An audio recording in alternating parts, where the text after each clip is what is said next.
Hello, I'm Robin LaCourte, and this is my reflection video for Decision Points 2. Decision Points 1 brought us into the war with the examination of Operation Barbarossa and the Japanese attack on Pearl Harbor.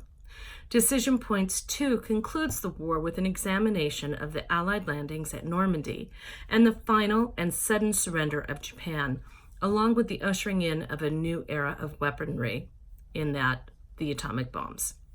The D-Day landing saw the beginning of the end for Hitler. 11 months later, he would be dead by suicide and Nazi Germany would be defeated. A new era in German history would begin with an occupied Berlin divided between East and West. The legacy of that occupation would not end until October of 1990, when the two sections were once again united. With regard to the conclusion of the war against Japan and the shocking use of the atomic bombs, it continues to be a subject of debate.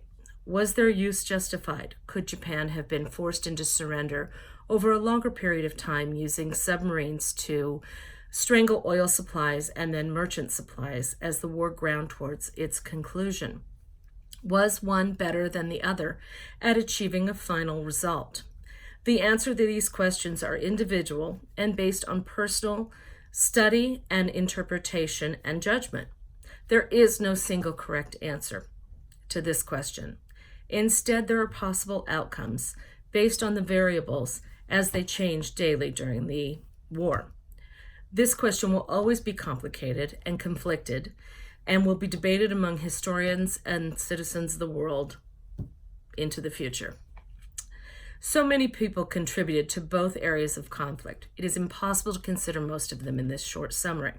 However, it must be noted that particular leaders from each area made success possible. A discussion of Normandy must simultaneously discuss the roles of General Eisenhower, General Bradley, Winston Churchill, and so many others. Lesser known, but strategically vital to the Allied success, were economist Simon Kuznets, who in 1943 advised General Marshall that resources must be significantly increased to create a successful invasion. And of course, Andrew Jackson Higgins, who was responsible for the development, mobilization, and production of the landing crafts that would get soldiers and supplies ashore in both Europe and in the Pacific. The complexity and potential complications of the largest amphibious invasion in the history of the world are overwhelming to consider. The military planning was complex, detailed to the finest point, and yet there were variables that no amount of planning could resolve. Weather conditions, intelligence, both Allied and German, available technology, and of course timing all played significant roles. At the end of the day, General Eisenhower placed himself at fault if the invasion had been unsuccessful. The stakes could not have been higher. As the war against Germany concluded, the war against Japan continued to escalate, both in brutality and severity. The closer the Americans got to Japan, the more intense and violent the fighting became. A discussion of the war against Japan must begin with President Truman, Secretary of War Henry Stimson, a bevy of military advisors, and the many scientists who helped to develop and create the atom bomb, as well as Curtis LeMay, who led the forces responsible for the use of the incendiary bombing raids on Japan. Japanese leadership must be acknowledged as the war continued unabated due to their unrealistic concept of kokutai.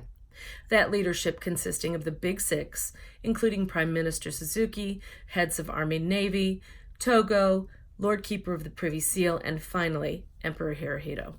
Joseph Stalin and Japan's ambassador to Russia, Naotaki Sato, played a key role for the Japanese and their hopes to negotiate an advantageous end to the war. Japanese leadership employed the use of the kamikaze and Japanese civilians in her defense to the death. It was only after the Soviets crossed the borders into Japan that final surrender was given, despite the bombings at Hiroshima and again at Nagasaki.